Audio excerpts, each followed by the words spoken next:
all. So thanks Rameshana for opportunity. So மார்னிங்லேருந்தே நம்ம ஒரு நல்ல என்கேஜ்மெண்ட் செஷனில் போயிட்டுருக்கோம். ஸோ இறுதியாக ஒரு சில விஷயத்தை மட்டும் நான் சொல்லிக்கிறேன். ஸோ என்னன்னா, அவர் நாகமணிக்கம் சொன்ன ஸ்டோரி வந்து முக்கால்வாசி எனக்கும் பொருந்தது. நான் வந்து அப்போது ஃபஸ்ட் ஸ்டாண்டர்ட் வந்து ஜாயின் பண்ணல. அப்போ வந்து மே மாதம் ஜூனில் நான் வந்து ஃபஸ்ட் ஸ்டாண்டர்ட் ஜாயின் பண்ண போகிறது. அப்போ வந்து அம்மா தவறிட்டாங்க. அதுக்கப்புறம் அப்பா தாத்தா பாட்டி அந்த அரவணைப்பு தான். அப்பாவுக்கு அந்த அளவுக்கு ஒரு விவரம் வெளியுலகம் தெரியாமல் இருந்தார். அப்போ ஃபஸ்ட் ஸ்டாண்டர்ட்லேருந்தே நான் பக்கத்தில் இருக்க கவர்மெண்ட் ஸ்கூல் அதில் வந்தது. 10th அப்புறம் 6th பார்த்தீங்கன்னா அம்மா இல்லைன்னு சொல்லிட்டு ராமகிருஷ்ணா மிஷன் அவங்க வந்து எனக்கு ஒரு நல்ல அரவணைப்பு கொடுத்தாங்க.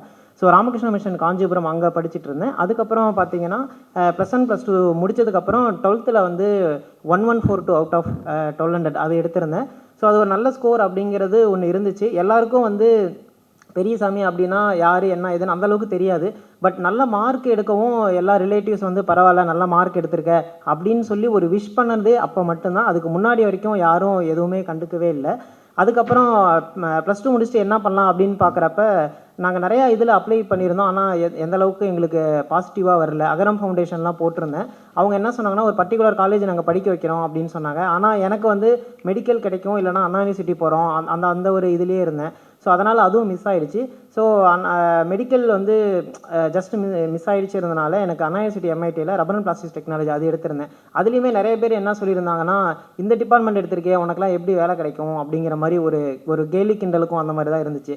ஆனால் எனக்கு ஒரு நம்பிக்கை இருந்துச்சு, நம்ம எந்த ஃபீல்டில் இருக்கோமோ அதில் நம்ம நல்லா பெஸ்ட்டாக வந்தோம்னா கண்டிப்பாக வந்து எதை பற்றியும் வருத்தப்பட தேவையில்லை அப்படின்னு ஒரு நம்பிக்கை இருந்துச்சு. அதுக்கப்புறம் 1 இயர் ஃபஸ்ட் இயர் வந்து ரொம்ப ஸ்ட்ரகிள் பண்ணி அப்போது ஃபீஸ் ஒரு 25,000 தான் இருக்கும். அதுவுமே வந்து தாத்தா என்ன பண்ணாங்கன்னா பக்கத்தில் இருக்க ஒருத்தவங்கள்ட்ட வாங்கி கட்டினாங்க. அந்த ஃபீஸை நான் 4 வருஷம் கழித்து படித்து முடிச்சுட்டு ரிலையன்ஸில் பரோடா செலக்ட் ஆனதுக்கப்புறம் அதுக்கப்புறம் ஒரு 6 months கழித்து அந்த சேலரியை வந்து நான் அந்த இதை கொடுத்து பேமெண்ட்டு இது அடைச்சோம். அந்தளவுக்கு ப்ளஸ் இன்ட்ரெஸ்ட் எல்லாம் சேர்த்து அந்தளவுக்கு எனக்கு இருந்துச்சு. ஸோ ஃபஸ்ட் இயரில் எனக்கு தெரியல. அண்ணா வந்து ரொம்ப லேட்டாக தான் எனக்கு அறிமுகமாச்சு. அப்போ வந்து கண்ணு இந்த வருஷம் முடிஞ்சிருச்சு, நான் அடுத்த வருஷம் கண்டிப்பாக உன்னை இது சேர்த்துக்கிறோம் அப்படின்னு சொன்னார்.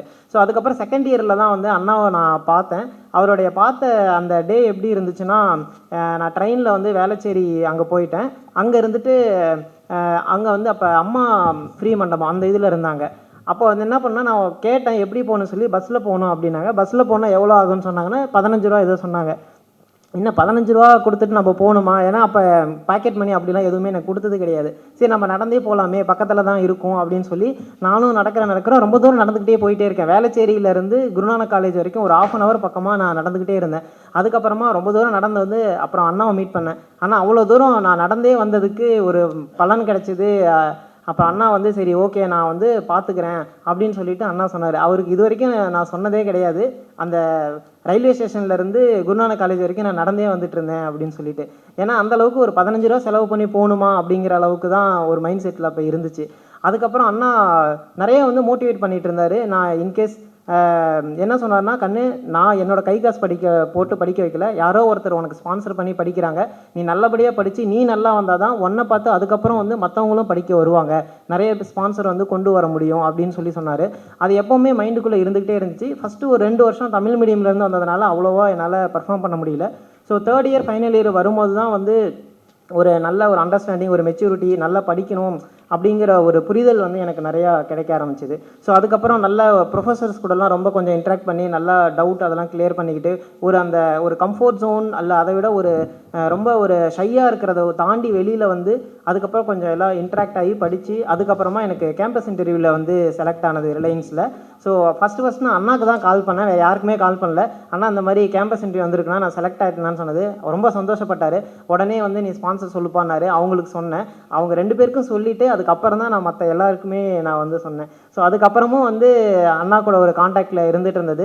ஸோ என்ன சொல்ல வரேன்னா, இவ்வளோ தூரம் நம்ம கஷ்டப்பட்டு இது பண்ணிகிட்டு இருந்தோம். நான் செகண்ட் இயர்லாம் ஒரு கட்டத்தில் சரி நம்ம ட்ராப் பண்ணிடலாம், நம்ம ரொம்ப தூரம் வந்துட்டு இவ்வளோ தூரம் நம்ம கஷ்டம் கொடுத்துட்ருக்கோம் வீட்டுக்கு அப்படின்னு சொல்லி தான் நினச்சிட்டு இருந்தேன். ஆனால் அந்த டைமில் அண்ணா வந்து நல்ல ஒரு கை கொடுத்து எங்களை தூக்கி விட்டு இவ்வளோ தூரம் கொண்டு வந்திருக்காரு அப்படின்னா ரமேஷ் அண்ணாவுக்கும் முகவரி ஃபவுண்டேஷனுக்கு தான் நான் தேங்க்ஸ் சொல்லிக்கணும். தேங்க்ஸ்.